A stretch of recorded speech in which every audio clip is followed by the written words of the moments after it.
What's up, everyone? My name is Ethan. Welcome to Splash City. If you're new, don't forget to subscribe, and let's get into it. So today, I wanted to talk about the Bucks and the Nets, who are officially meeting in the second round of the playoffs. The Nets beat the Celtics in 5 games in the first round, and the Bucks swept the Heat. So we will just kind of do a breakdown of the series, do a little preview of it, kind of what to expect, and then I'll make a prediction at the end. So let's get into it. This series is certainly going to be one of the most fun of the second round because these two teams are, pretty much meant to play each other, in my opinion. They've kind of been on this collision course all season where I felt like these two teams are clearly two of the best in the Eastern Conference. Obviously, you have Philly in there as well, and that is, most likely whoever the winner of this is going to end up playing. Philly does have the Hawks, and we'll see with Embiid's knee. We'll probably talk about that series in a couple of days here. It's going to look like the winner of this will most likely play Philly. Not ruling Atlanta out or anything, but I think the Sixers are a better team. So whoever wins this gets to go to the Eastern Conference Finals, and both of these teams are very, very good. Obviously, we know what the Nets are capable of with their firepower, KD, James Harden, Kyrie Irving, of course. The Bucks are a different team this year as compared to last season. They underwhelmed in the bubble, obviously losing to the Heat there, and then the year before that, lost to the Raptors as well. Both those times they had the best record in the league. This season, they kind of took a step back record-wise for the regular season, but it's clear that they're a much more complete team when it comes to the playoffs because you have a guy like Jrue Holiday now rather than Eric Bledsoe and a couple of those other depth pieces, and that'll help them a lot, in these playoffs. We've seen Jrue Holiday. He played an awesome series against the Heat. He was really, really effective doing whatever he wanted to do out there. Khris Middleton has been playing super well, as has Giannis Antetokounmpo. All of them, they've really been clicking together. This team has as a whole this year.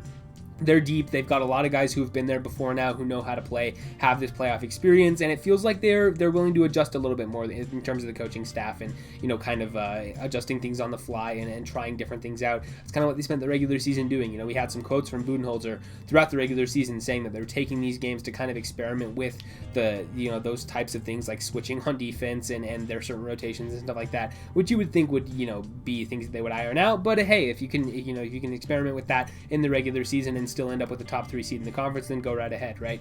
So the Bucks are certainly a more complete team than they were last year, and like I said, we know what the Nets are capable of. So this should be definitely a very, very fun series. So I think that the Bucks match up with Brooklyn just as well as any other team in the league can. Obviously Philly's going to be a challenge as well in the conference finals for whoever ends up playing them, and you have a lot of other teams out there who have good wing defenders. If you're going over to the Western Conference, you can take a look at Phoenix or the Jazz or whoever, right? But I think in this conference, and this specific matchup, Milwaukee can really give Brooklyn problems in terms of having switchable wing defenders, because we know Giannis and we know what he's capable of. He's capable of guarding players on the perimeter all the way through to the rim. He has the size, strength, athleticism, everything you want. Obviously, he was Defensive Player of the Year last season, so he's clearly very, very capable of taking on the individual challenge of guarding these Nets stars. Whether you're going to put him on Kevin Durant or James Harden or Kyrie Irving or whoever, he's going to be able to do a decent job on you wherever you are on the floor. So Giannis is that guy who's going to be able to make life tough on all 3 of Brooklyn's stars, as well as having Khris Middleton, who is a good defender in his own right. He's switchable. He has those long arms. He's quick on his feet and is able to sort of stay in front of guys on the perimeter. He's not as good of a defender as Giannis, but he can at least, do something to kind of slow down James Harden and Kyrie Irving. And of course, you also have a guy like Jrue Holiday, who is, an all-NBA defender as well, and is a guy who you can put him on point guards, and he's taken guys out of the games before. We saw him do a really good job on Jimmy Butler in the last series. That was kind of, more by committee, but the Bucks as a whole did a really good job on Jimmy Butler. But I think specifically there were some one-on-one matchups between Jrue and Jimmy that were really going hard in Jrue's favor, and he was a big reason why Jimmy Butler didn't have a great series. So I would think that Jrue Holiday would be, his primary assignment would be Kyrie Irving. You can also have him on James Harden as well. KD's probably a little too big, and KD's kind of unguardable anyway, just because, he's Kevin Durant. He's been one of the best pure scorers in the league over the last, however many years. But you get my point, right? The Bucks have these 3 all-stars who are great defenders, who are capable of making life tough on the Nets stars. And on top of that, they also have guys who can sort of punish Brooklyn inside a little bit. Because as we know, the Nets are not a great defensive team. They're okay. They're better than a lot of people would maybe think that they would be if you're just looking at the team on paper and kind of the names that they have on this roster. And really the narrative around this team has sort of been, oh, they don't play any defense. They don't really play any defense at all. And that's not true. They do play a decent amount of defense. They've been okay, right? They've been about middle of the pack in the league since the James Harden trade. So they've been all right. But the thing that they don't have is a, super good defensive center. Because as we know, DeAndre Jordan hasn't really been playing too much, and when he does play, he's not great defensively.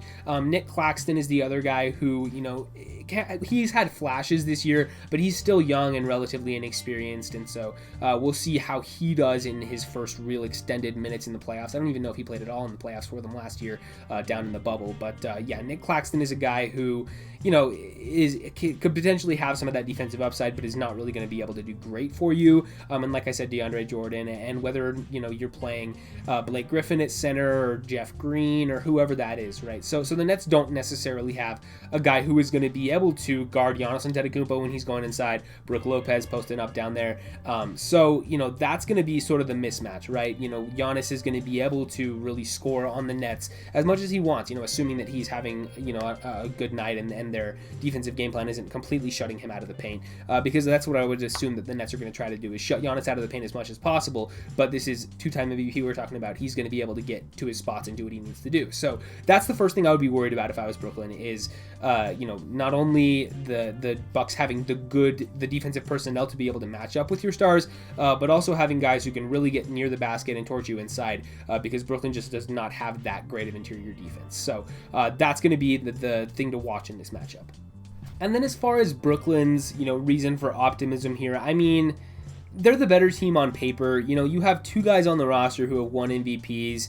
Your third guy is Kyrie Irving, who, we know what Kyrie Irving can do. Multiple-time All-Star, has won a title, and has been one of the best point guards in the league and can fill it up with the best of them, probably the best handles in the history of the NBA.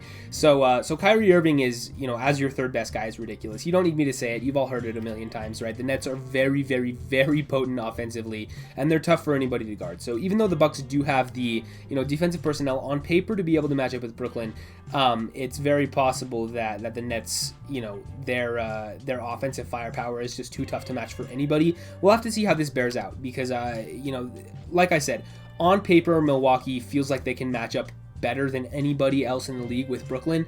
We'll have to see if that bears out in this series, because you can try all you want to stop the Nets offensively, but you can only really hope to contain them, and they're still going to get their points up. So Milwaukee's going to have to keep up with them offensively as well. And while Giannis can get into the paint and do what he wants, we'll have to see if they have enough guys who can step up and make shots, because Giannis can't put the team on his back. Like I said, Middleton, Jrue Holiday, they've both been playing well. But other than that, you'll have to hope that some of the role players step up and have good series. We saw Bryn Forbes kind of shooting the lights out for a couple of minutes there in that Heat series. Pat Connaughton has been playing pretty well recently. Brook Lopez. You got a couple of other guys on this roster that could potentially step up and get hot. So you're just going to have to hope to be able to keep pace enough with them offensively and limit them defensively to be able to stick in the series. But the Nets are just so talented that it might not even matter. So I'm going to get out in front of this right away. I think whoever wins this series is going to end up representing the Eastern Conference in the finals. Like I said, they're probably going to play Philly. I think both of these teams are better than the Sixers, honestly, and Embiid's injury kind of casts a shadow over this anyway. We'll have to see, if he's able to come back and if he's 100% when he comes back. But honestly, either way, I just feel like both Brooklyn and Milwaukee are better than Philly, in my personal opinion. Now, obviously, I could be wrong, and we'll have to see how this bears out. But I think whoever wins this series is going to end up coming out of the East, and they'll play the Western Conference representative in the finals. So with that in mind, it is tough for me to pick against either one of these squads.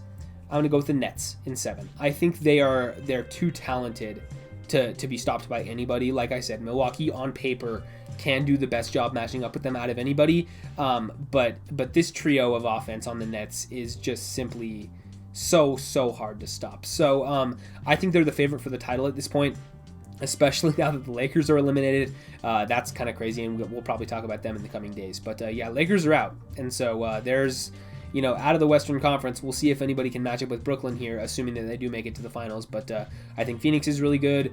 I think the Clippers still have a shot at it. I think the Jazz are really good also. So we'll see. We'll see how this goes. But yeah, I'm going to take the Nets over the Bucks in 7 games. I think this one's going to be closer than a lot of people think. A lot of people are probably going to go, oh, it's the second round. The Nets are going to steamroll. You know, Nets in 4, Nets in 5, Nets in 6, whatever. I think the Nets will still win, but Milwaukee can really give them problems. I think the Bucks are underrated. I think they're a very good team, and they've sort of, you know, fixed a lot of their problems from the last couple of years, at least through the first round. That's bared itself out. So I'm going to go with the Nets in 7. I think this one could be really close, and honestly, I think Milwaukee could win this series, and it would not shock me if they did. So yeah, that's all I have on the Nets versus the Bucks. Like I said at the top of the video, if you're new, don't forget to subscribe, leave a like, ring the bell if you want to. Leave a comment letting me know what you guys think about this series, who's going to win. Would love to hear your predictions down below and why. Give me some reasons why. But yeah, with all that said, this has been Splash City, and I'll see you guys in the next one.